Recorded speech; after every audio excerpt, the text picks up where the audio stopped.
فساد وہاں ہوتا ہے جہاں بندہ غیر ضروری باتیں کرتا ہے، غیر ضروری باتوں سے آپس میں نفاق پیدا ہوتا ہے، غیر ضروری باتوں سے آپس میں لڑائی اور جھگڑے بھی کا ماحول بنتا ہے، اننیسیسری باتوں سے انرجی بھی لاس ہوتی ہے۔ آج کل غیر ضروری باتوں کے کتنے تماشے ہیں دنیا میں وہ سبوں کو معلوم ہے، جبکہ آقا علیہ السلام کی صرف ایک حدیث ہے، اس پر بندہ غور کرے۔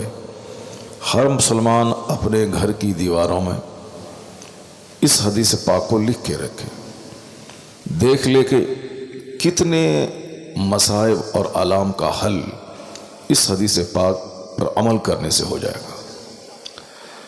چونکہ آج گھر میں سب کچھ ہے مگر سرکار کا ذکر ہی نہیں ہے، گھر میں کھیل کا ذکر ہے، گھر میں پولیٹکس اور راجنیتی کا ذکر ہے، گھر میں خوب اچھا کمانے کھانے کا ذکر ہے، گھر میں مکانات کی تعمیر اور خوب دنیاوی اعتبار سے پروگریس کرنے کا ذکر ہے۔ 24 گھنٹے یہی سارا ذکر زبان پہ رہتا ہے، تو اس لیے بولنے والے کا بھی اور جو سنتا ہے اس کی بات، اس کے دماغ میں بھی دنیاوی ترقی کا نشہ چھایا ہوا ہے، اور اس دنیاوی ترقی کے نشے نے تمام اخلاقی حدوں کو پامال کر دیا۔ لوگوں کو صرف اچھا کھانا چاہیے، چاہے جہاں سے ہو، جس طرح سے بھی ہو، چونکہ ہر وقت کھانے کا چرچا ہو رہا ہے۔ اب مارکیٹ بریانی کی دکان سے بھرا ہوا ہے، چاؤمین، برگر، سینڈوچ، نہ جانے کس کس طرح کے نام کے کھانے مارکیٹ میں دستیاب ہیں۔ تو اب ہر کوئی اچھا کھانا چاہتا ہے، کھانے کا چرچا ہو رہا ہے، سبوں کو بھوک لگ رہی ہے، سب اچھا اچھا کھانا بنا رہے ہیں، کھا رہے ہیں، ایک کھانے کا مقابلہ شروع ہو گیا ہے۔ اسی طرح سے پہننے کا مقابلہ شروع ہو گیا ہے کہ ہمیں صاحب برانڈیڈ کمپنی کا کپڑا چاہیے، اب لوکل کمپنی کا مال نہیں چاہیے۔ اب ہر طرف کہیں ریڈ اینڈ چیف ہے کا جوتا ہے، کہیں صاحب ووڈ لینڈ کے شوز ہیں، کہیں پہ ریمنڈ کا شو روم کھل رہا ہے، کہیں پہ مفتی ہے، اسپائکر ہے، سب برانڈیڈ دکانیں کھل رہی ہیں مارکیٹ میں۔ کپڑے کا ایک مقابلہ شروع ہو گیا، چونکہ ہمارے گھر میں کپڑوں کا ذکر ہوتا ہے، اس کا کپڑا بڑا اچھا ہے، کہیں کھانے کا، کہیں کپڑے کا۔ اب گھر کے لیے ایک چرچا جاری ہے کہ صاحب اس کے گھر کا ٹائلز بڑا اچھا ہے، اس کے گھر کا گرینائٹ بڑا زبردست لگایا ہے، اس کے گھر کا جھومر بڑا اچھا ہے، اس کے گھر کی فالس سیلنگ بڑی زبردست ہے۔ اب ہر کوئی چاہتا ہے کہ ہم اس کی نقل کریں، ہمارے گھر میں اس سے اچھا ٹائلز لگے، ہمارے گھر میں اس سے زیادہ مہنگا پتھر لگے۔ ایک مقابلہ ہے، پتھر کا مقابلہ ہے، کھانے پینے کا مقابلہ ہے، پہننے اوڑھنے کا۔ اب ایسے میں ایک مقابلہ ہے زمین کی خریداری کا۔ دنیا کا سب سے بڑا کام آج کل ہو گیا ہے ریئل اسٹیٹ والا کام۔ کل تک جو گلی میں گھومتا تھا پان کھانے کے لیے پیسے اس کے پاس نہیں تھے، آج وہ اربوں کی بات کر رہا ہے، کروڑوں کی بات کر رہا ہے۔ اب وہ کروڑوں کی گاڑی پہ چل رہا ہے۔ کیوں صاحب؟ کیا کام ہے؟ بروکری ہے، اب دلالی کا کام چل رہا ہے۔ اب سال بھر میں گھومتے یہاں وہاں چلتے ہوئے 1 بیگھہ زمین بھی اگر بیچ دیا اس کا سودا ہو گیا، بس کروڑوں میں کھیل رہا ہے۔ ایک مقابلہ ہے۔ مسجدیں دنیا کی سب سے بہترین جگہ ہے۔ آقا فرماتے ہیں احب البلاد الی اللہ مساجدها وابغض البلاد الی اللہ اسواقها۔ آقا علیہ السلام فرماتے ہیں the dearest places near Allah are مساجد، places of worship۔ دنیا کی سب سے پسندیدہ جگہ اللہ کے نزدیک مسجد ہے۔ وہ پسندیدہ جگہ آج ویران ہو گئی۔ اس پسندیدہ جگہوں پہ آج لوگوں کو وہاں رہنے میں الجھن ہوتی ہے۔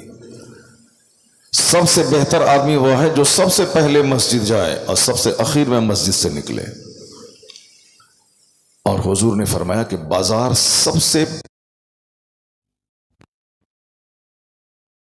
ہاں دھوکہ اور فریب سے کام لیا جاتا ہے۔ اس بازار میں جھوٹ بولا جاتا ہے، سامان کے عیوب کو چھپا کے بیچا جاتا ہے، وہاں دوسروں کو ٹھگنے کا کاروبار ہوتا ہے. اس لیے بازار بہت بری جگہ ہے اللہ کے نزدیک، بالکل موسٹ انپلیزنٹ پلیسز، سب سے زیادہ ناپسندیدہ جگہ اللہ کے نزدیک بازار ہے.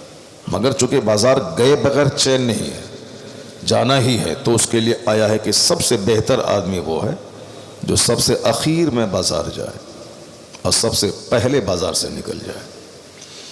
سب سے برا آدمی وہ ہے جو سب سے پہلے بازار جائے اور سب سے لاسٹ میں بازار سے آئے. سب سے اچھا آدمی وہ ہے جو سب سے پہلے مسجد جائے اور سب سے اخیر میں مسجد سے باہر نکلے. تو اب آپ سمجھ سکتے ہیں کہ اچھے لوگ کتنے سماج میں ہیں. جو سب سے اچھی جگہ ہے سناٹے کا ماحول ہے، جو سب سے اچھی جگہ ہے خاموشی، وہاں دو چار بوڑھے نظر آتے. اور جو سب سے بری جگہ ہے دل رکھنے کی جگہ نہیں، وہاں عورتوں اور مردوں کی بھیڑ ہے، ہر طرف ہنگامہ ہے، شور ہے. اب آپ سمجھ سکتے ہیں کہ دنیا میں اچھے لوگ کتنے ہیں اور برے لوگ کتنے ہیں. دنیا میں کیا تماشا ہو رہا ہے، کس طرف دنیا جا رہی ہے، اس طرف دھیان نہیں دینا ہے. نظر قرآن پہ رہے گی، نظر سرکار کی حدیث پہ رہے گی، نظر آقا علیہ السلام کے ارشادات اور حضور کی حیات طیبہ پہ رہے گی، تو بندہ اس ہنگامے میں بھی اپنا ایمان بچا لے جائے گا. اس ہنگامے میں بھی بندہ ایک تقوی اور اللہ کے ڈر کے سائے میں وہ اپنی زندگی بسر کرے گا. چونکہ ہم لوگوں کے نزدیک آج قرآن شریف کی تلاوت وہ ایک خاص طبقہ مدرسے کا ہے، اس کے حصے میں یہ کام چلا گیا، اور باقی ہمارے حصے میں آیا ہے دنیا کا چرچا. تو جہاں دنیا کا چرچا ہوگا وہاں مسجدیں آباد کیسے ہوں گی؟ وہاں تو بازار آباد ہوگا. جہاں صاحب کھانے کا مقابلہ ہوگا وہاں مدرسہ کیسے آباد ہوگا؟ وہاں تو ہوٹل آباد ہوں گے. جہاں صاحب صرف مال چاہیے تو وہاں آدمی جنت کی بات کہاں سے کرے گا؟ وہاں تو اس کو مال چاہیے، مارکیٹنگ کمپلیکس چاہیے، اس کو ہائی فائی کاروبار چاہیے.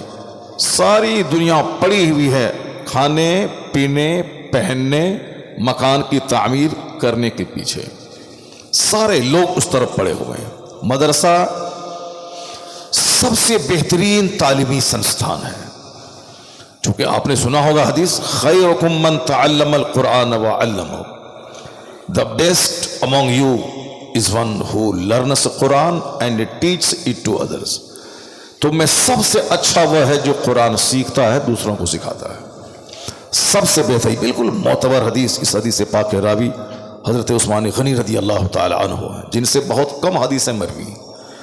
انہوں نے اس کو روایت کیا ہے کہ حضور نے فرمایا سب سے بہتر ہے وہ جو قرآن سیکھے اور دوسروں کو سکھائے. اور آج سب سے کم لوگ ہیں دنیا میں جو قرآن سیکھتے ہیں اور دوسروں کو سکھاتے ہیں. چونکہ آج کل آدمی قرآن پاک سیکھنے سکھانے کو دنیا سے جوڑتا ہے کہ دنیا کتنا ملے گی، پیسے کتنے ملیں گے. جو سب سے اچھی جگہ ہے مدرسہ، جہاں قرآن کی تعلیم ہوتی ہے، سب سے اچھی کتاب کی، تو سب سے اچھی جگہ وہ ہے جہاں قرآن پڑھا اور پڑھایا جاتا ہے. تمام کالجز، تمام یونیورسٹیز، تمام ایجوکیشنل انسٹیٹیوشنز میں سب سے زیادہ محترم، مکرم اور سب سے زیادہ پریشس جو جگہ ہے وہ مدرسہ ہے. چونکہ وہاں فزکس کیمسٹری پڑھائی جاتی، کالج میں میتھ پڑھائی جاتا ہے جس کا مقصد ہے صرف دنیا حاصل کرنا. اور یہاں قرآن کریم کی تعلیم ہوتی ہے جس کے بارے میں حضور نے فرمایا سب سے اچھا کام یہ ہے بندہ قرآن سیکھے دوسروں کو سکھائے. سب سے اچھی جگہ ہے وہ مدرسہ جہاں قرآن سیکھا اور سکھایا جاتا ہے. آج اچھی جگہ پہ تالے لگے ہوئے ہیں، سال بھر ایڈمیشن مدرسے میں جاری رہتا ہے. کسی مدرسے میں آپ نہیں دیکھے ہوں گے سب ایڈمیشن فل ہو گیا، اکا دکا کوئی مدرسہ ہوگا الا ماشاء اللہ. اکثر مدرسوں میں سال بھر داخلہ جاری رہتا ہے، جبکہ داخلے کا سال ہے شوال میں داخلہ ہوا، اسی مہینے میں پڑھائی شروع ہو گئی. اب سال بھر تک پڑھائی ہوگی. لیکن یہاں چونکہ بچوں کی قلت ہے اس لیے سال بھر داخلہ ہوتا ہے. مدرسے کی کیپیسٹی ہے 500 بچے، اب وہاں داخلہ 50 بچے کا ہوا، اب میں 450 بچے چاہیے، ورنہ 50 کمرے ہیں اس قدر کشادہ جگہ ہے، کھانے پینے کی قلت نہیں ہے، مدرسے کا فنڈ مضبوط ہے، زکوٰۃ و خیرات کی رقم کافی کثیر مقدار میں جمع ہے، مگر بچے نہیں ہیں۔ اب بچے نہیں ہیں تو اب کیا ہوگا؟ سال بھر داخلہ جاری۔ وہاں جہاں فزکس کیمسٹری کی تعلیم ہوتی ہے وہاں نو ایڈمیشن، اب ایڈمیشن فل ہے۔ اب جہاں سب سے بہترین کتاب کی تعلیم ہوتی وہاں کوئی پڑھنے والا نہیں، اور وہاں صاحب 2-3 سال سے لوگ لائن لگے ہوئے ہیں کہ میرے بچوں کا ایڈمیشن شہر کے پوش اسکول میں ہو جائے۔ سینٹ زیویئرس میں ایڈمیشن کلوز، سینٹ میری میں ایڈمیشن کلوز، ودیا وہار میں ایڈمیشن کلوز، سینٹ ڈیوڈ میں ایڈمیشن کلوز۔ صاحب ہر طرف ایڈمیشن کلوز ہے، لوگ 3 سال سے لائن لگے میرے بچے کا ایڈمیشن وہاں ہو جائے۔ صرف جہاں دنیا کی تعلیم ہوتی ہے، جہاں چند سکے کمانے کے طریقے سکھائے جاتے ہیں، وہاں بھیڑ لگی ہے دنیا داروں کی۔ تو زیادہ ٹینشن لینے کی ضرورت نہیں ہے، چونکہ دنیا قیامت کے قریب جا رہی ہے، دنیا وناش کے قریب جا رہی ہے۔ اس لیے جو اصل مقصد حیات ہے، ساری کائنات، یہ سارا سنسار اللہ نے کیوں پیدا کیا، کوئی اس پر دھیان نہیں دیتا ہے۔ اللہ نے اسی لیے پیدا کیا ہے دنیا کو، تاکہ بندہ کھائے پیے، گھر مکان کا مقابلہ کرے اور ساری چیزیں چھوڑ کر کے مر کے قبر میں سڑنے کے لیے چلا جائے۔ اسی کے لیے یہ زندگی تھی، بہمولیہ جیون، یہ قیمتی زندگی۔ بندہ سوچتا نہیں، بندہ صرف کھانے پینے کے ماحول میں پڑھ کر وہ علم جو ہمیں کھلائے، وہ علم جو ہمیں نوکری دلائے، وہ علم جو ہمیں ڈھیر ساری کمائی کا ذریعہ بن جائے، اس کی طرف لوگوں کا رجحان زیادہ ہے، اس طرف لوگ مائل ہو رہے ہیں۔ جنت کی بات کون کرتا ہے؟ آخرت کی بات کون کرتا ہے؟ خدا کی خشیت کی بات کون کرتا ہے؟ مقصد حیات کی بات کون کرتا ہے؟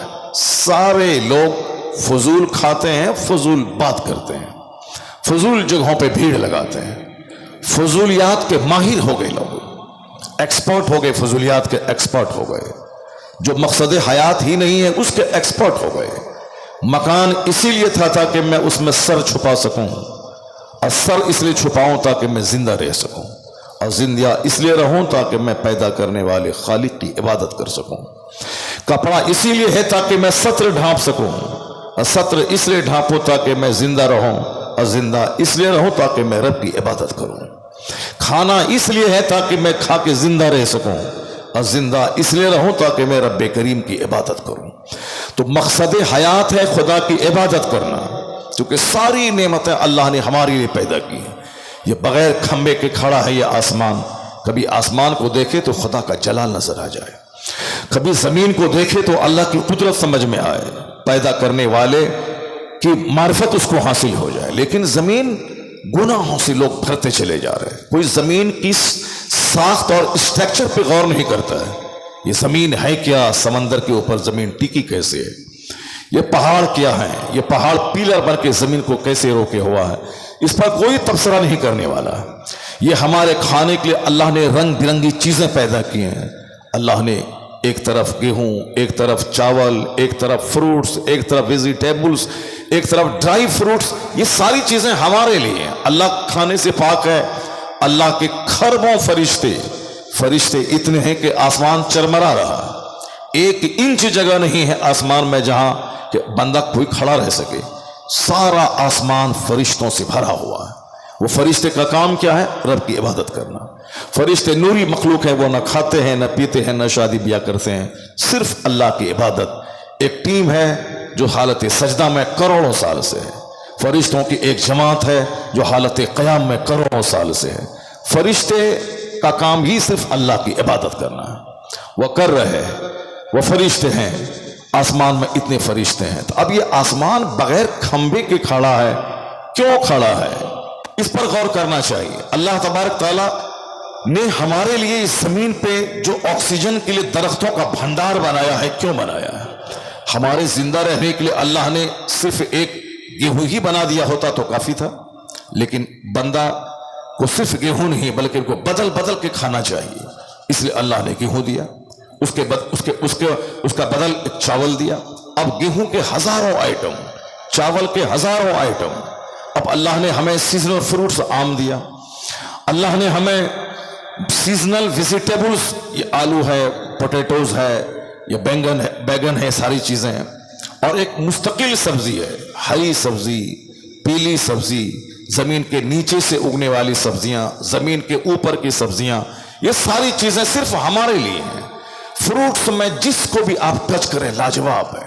سیب، ایک سیب ڈیلی لیں، ڈاکٹر کے پاس جانے سے بچ جائیں۔ ایک انار 100 بیمار، سب کو معلوم ہے یہ انار اس قدر زبردست چیز ہے۔ میں نے ایک جگہ پڑھا کہ انار، اگر ایک انار پورا کھا لے تو ضرور اس میں ایک دانے کا کنیکشن جنت سے جڑا ہوا ہے، یعنی وہ جنتی پھل ہے یہ انار۔ انار، بلڈ کی کمی ہو تو آپ انار کھا لیں، بلڈ کی آپ ڈائجسٹو سسٹم ڈیمیج ہو تو آپ سنترا کھا لیں، صاحب شوگر کی بیماری ہو، لیور ڈیمیج ہو رہا ہو تو آپ جامن اور امرود کھا لیں۔ یہ ساری چیزیں لاجواب ہیں، زبردست۔ اگر کیلشیم کی کمی ہو تو آپ کیلے کا استعمال کریں، اور گرمی کے زمانے میں جب پسینہ بہتا ہو اور آدمی کی کیلوریز گھٹ جاتی ہو، آدمی کی طاقت ہے، اس وقت ایک آم کا ایک گلاس جوس پی لیں آپ۔ یہ آم زبردست گرمی کے دنوں کا تحفہ ہے، اور یہ صاحب اس جاڑے کے دنوں کا زبردست تحفہ یہ سیب ہے، یہ سنترا ہے۔ موسم کے اعتبار سے پھل، جگہ کے اعتبار سے پھل، بنگال میں آم ہے، کشمیر میں اس طرح کے سیب کے باغات ہیں، وہاں کے لیے سیب، مالدہ اور بنگال کے لیے آم، اڑیسہ اور تمل ناڈو کے لیے صاحب وہاں نیم اور کیلا کے درخت ہیں، اور مہاراشٹر گجرات کی طرف کپاس کے پیڑ اور گنے کی کھیتیاں ہو رہی ہیں۔ الگ الگ جگہوں کی الگ الگ فصلیں۔ نارتھ ایسٹ میں کا پانی کمزور ہے، آئرن سے بھرا ہوا پانی ہے، تو وہاں کی زمین سے زبردست نعمت اللہ کی چائے کی صورت میں نکلتی ہے، چونکہ جہاں آئرن ہو وہاں چائے پینا مفید ہے تاکہ اس آئرن کے اثر کو کاٹ دیا جائے۔ اور جہاں سمندر کے کنارے، جہاں کا ماحول ہمیشہ گرم رہتا ہے، سردیاں کم پڑتی ہیں، اس گرم ماحول میں جہاں کا پانی کھارا ہے سمندر کا، بہت دور تک زمین کے نیچے کا پانی کھارا ہوتا ہے، ان حالات میں نیم کا پیڑ، نیم کا استعمال، لیمو کا استعمال، کیلے کا استعمال ضروری ہے۔ ان خطوں میں آپ جا کے دیکھیں نیم کی کھیتی، املی کی کھیتی، اس طریقے سے اللہ نے ہمارے زندہ رہنے کی ساری نعمتیں بنائی۔ ایک ایک نعمت پہ کتابیں بھری پڑی ہوئی، سیب، انار، سنترا، کیلا، بیر، جامن، سب پر الگ الگ کتابیں لکھی ہوئی۔ کتابوں کا بھنڈار ہے، پڑھیں اور اپنے سینے کو روشن کریں۔ اور صاحب ایک تو یہ ساری باتیں ہوگی، ویجیٹیبلز کو دیکھیں آپ، ویجیٹیبلز کے علاوہ دیکھیں آپ لہسن، ادرک۔ لہسن کینسر کا علاج ہے، ادرک کینسر کا علاج ہے۔ لہسن، ادرک، پیاز قوت مردانگی کا زبردست ذریعہ ہے۔ دن میں پیاز کھائے آدمی زبردست قوت باہ میں اضافہ ہو جائے، رات میں کھائے تو پھر وہ اس کے مضر اثرات ہو جائے۔ لہسن آدمی ایک دانہ ڈیلی کھائے اور کینسر اس سے دور ہوتا رہے گا۔ ادرک زبردست چیز ہے، لہسن، ادرک، ہلدی، یہ ہلدی کینسر کا علاج ہے۔ بڑے بڑے حکیم اس کا استعمال کرتے ہیں، اور جتنے بڑے بڑے حکیم ہیں صاحب، رام دیو ہوں یا حکیم سلمان ہوں، اس زمانے کے پہلے کے پرانے حکیم، سارے لوگ ہلدی، لہسن، پیاز، ادرک، ان ساری چیزوں سے دوائیاں تیار کرتے ہیں۔ یہ ساری چیزیں لاجواب ہیں۔ یہ ساری چیزیں کون فرشتہ کھاتا ہے؟ نہیں، میرا بندہ کھائے گا۔ لہسن میرا بندہ کھائے گا، ادرک میرا بندہ کھائے گا، پیاز میرا بندہ کھائے گا، آم میرا بندہ کھائے گا، سیب میرا بندہ کھائے گا، انار میرا بندہ کھائے گا۔ آدمی کی طبیعت گھبرا جاتی ہے ایک چیزیں کھانے سے، اس لیے بدل بدل کر نعمتیں اللہ دیتا ہے۔ کبھی سیب کھاؤ، کبھی انار کھاؤ، کبھی سنترا کھاؤ، کبھی آم کھاؤ، کبھی جامن کھاؤ۔ سبزیوں میں آلو کھاتے کھاتے دل گھبرا جاتا ہے، اس لیے آلو کھاؤ، گوبھی کھاؤ، ٹماٹر کھاؤ، مولی کھاؤ، بھنڈی کھاؤ، پرول کھاؤ، یہ مٹر کھاؤ، یہ ساری چیزیں تمہارے لیے ہیں۔ دال کی 125 قسمیں صرف دال کی ہے، ہمارے نزدیک تو مسور ہے، ارہر ہے، یہی ساری چیزیں ہیں، مگر جو لوگ پڑھتے ہیں بایولوجی ان سے پوچھے کہ صاحب ویگیانکوں کے نزدیک اس دال کی کتنی قسمیں ہیں؟ وہ تو عام لوگ نہیں جانتے اعلیٰ حضرت کو۔ اعلیٰ حضرت جہاں مجدد تھے، جہاں شیخ الاسلام تھے، وہیں ایک زبردست سائنٹسٹ بھی تھے اعلیٰ حضرت، جنہوں نے پانی پہ ریسرچ کی تو پانی کی سینکڑوں قسموں کو دریافت کر لیا، جنہوں نے گھوڑوں کے پر ریسرچ کیا تو گھوڑوں کی ہزاروں نسلوں کے بارے میں دریافت کر لیا، جنہوں نے صاحب کسی جنگل کو اٹھایا تو اس جنگل کے درختوں کے ہزاروں پرکار کو ٹچ کیا۔ اس طریقے سے علم جہاں بڑھتا جاتا ہے وہاں اللہ کی معرفت زبردست ڈھنگ سے اس کے سینے میں آتی چلی جاتی ہے. وہ جو سب سے بڑا عالم ہوگا وہ سب سے بڑا عارف ہوگا, وہ سب سے بڑا اللہ سے ڈرنے والا ہوگا. یہ علم والے جانتے ہیں کہ دال کی کتنی قسمیں ہیں, علم والے جانتے ہیں کہ چاول کی کتنی قسمیں ہیں. ایک چاول باسمتی چاول ہی کافی تھا, لیکن صاحب دکان میں جائیں درجنوں قسم ہے چاول کی. ایک آم کافی تھا, مالدہ کا آم کافی تھا, لیکن آپ جا کے دیکھیں ایک درجن آم کی, الفانسو ہے, کہیں الفانسو ہے, کہیں بمبئی ہے, کہیں لنگڑا ہے, کہیں کچھ ہے, کہیں کچھ ہے. سب کے پیئرس ہیں, سب کے جوڑے جوڑے, سب کی الگ الگ قسمیں. یہ ساری چیزیں کس کے لیے ہیں؟ نہ اللہ کے فرشتے کھاتے ہیں, نہ اللہ کھاتا ہے, اللہ کھانے سے پاک ہے. یہ ساری چیزیں اسی حضرت انسان کے لیے ہیں, تاکہ ساری نعمت تمہارے لیے, بھنڈی تمہارے لیے, پلول تمہارے لیے, اور تم پھر سبزی ہی کھاؤ گے تو تمہارے جسم کو ترقی نہیں ملے گی. تیرے جسم کو چاہیے مچھلی, اسی سمندر کی مچھلیاں تمہارے لیے ہیں. بندہ غور کرے اس پوائنٹ پہ, چونکہ یہاں کھانے کا مقابلہ, کپڑے کا مقابلہ, مکان کا مقابلہ, کبھی تنہائی میں سوچنے کا موقع کہاں ملتا ہے کہ میں کیوں پیدا ہوا ہوں, میرے پیدا ہونے کا کیا مقصد ہے, اللہ نے ہم اس ساری کائنات کو کیوں پیدا کیا ہے. مقابلہ ہے کھانے پینے کا, بس ایک چھوٹی سی چیزوں کا مقابلہ ہے. اب ذرا غور سے اسی کھانے کو دیکھ لیں آپ کہ سب اتنا زبردست انتظام کیسا ہے. ایک ویگیانک یورپ کا کہتا ہے کہ اس دنیا کا جو پیدا کرنے والا ہے وہ سب سے بڑا ریاضی داں ہے, یعنی ہر کام میں میتھمیٹیکل پوائنٹس نظر آتے ہیں. جیسے ایک پیج میں ایک میتھ بنا, ذرا سا کہیں بھی فالس ہوا سارا میتھ غلط ہو جاتا ہے. اور تمام ہر جگہوں پہ ایک 1 سے لے کے 10 تک جو صاحب انک ہے وہ سب ہر جگہوں پہ ایک دوسرے سے کنیکٹڈ ہیں. کہیں بھی ذرا سا بھی بگاڑ پیدا ہوا تو سارا میتھ گڑبڑ ہو جائے گا. وہ کہتے ہیں جب میں دنیا کو دیکھتا ہوں, آسمان کا سسٹم, زمین کا سسٹم, فروٹس کا سسٹم, سورج اور چاند کے اگنے کا سسٹم, رات اور دن کے تبدیل ہونے کا سسٹم, وہ کہتا ہے یہ سارا نظام بتاتا ہے ایک زبردست ریاضی کے جاننے والے نے اس کائنات کی تخلیق کی ہے. انہوں نے اپنے حساب سے کہا وہ زبردست سسٹم. اور قرآن کیا کہتا ہے, سبح اسم ربک الاعلی الذی خلق فسوی والذی قدر فہدی والذی اخرج المرعى فجعلہ غثاء احوی. اللہ کہتا ہے پاکی بیان کرو رب اعلیٰ کی, جس نے چیزوں کو پیدا کیا اور سبوں کو ایک اندازے پہ رکھا ہے. اسی کو یورپ کا ویگیانک میتھمیٹیکل سسٹم کہتا ہے. جیسے میتھ ایک سسٹم سے بنتا ہے, اسی طرح دنیا کی ساری چیزیں ایک اندازے سے ہیں, ایک سسٹم سے ہیں. اور اس کا بیان قرآن شریف میں آیا ہے, والذی قدر فہدا, جس نے ہر چیزوں کو پیدا کر کے ایک اندازے پہ رکھا ہے. آسمان اور زمین کی جتنا ڈسٹینس ہے, اور پھر ایک آسمان سے دوسرے آسمان کا جتنا ڈسٹینس ہے, زمین کی جو 7 تہیں ہیں, ہر تہوں کا جو ڈسٹینس ہے, بیچ میں جو اسپیس ہے, ان سبوں کو دیکھنے کے بعد ایسا لگتا ہے کہ یہ دنیا بس بیکار نہیں, ایک زبردست سسٹم ہے دنیا میں. یہاں تک کہ جنگلوں کے پرکار, یہاں تک کہ سمندروں 7 سمندر ہے, 7 آسمان ہے, 7 زمین ہے. یہ سارا سسٹم کیا بتاتا ہے؟ یہ 7 کا عدد, کہیں 4 کا عدد, کہیں 70 کا عدد, یہ سب کیا بتاتا ہے؟ قرآن شریف میں جتنی جگہوں پہ جہنم کا چرچہ ہوا ہے اتنی جگہوں پہ جنت کا چرچہ ہوا ہے. اگر قرآن شریف میں ایک سے جگہ جنت کا ذکر ہوا ہے تو سمجھ لیں کہ ایک سے جگہ جہنم کا ذکر ہوا ہے.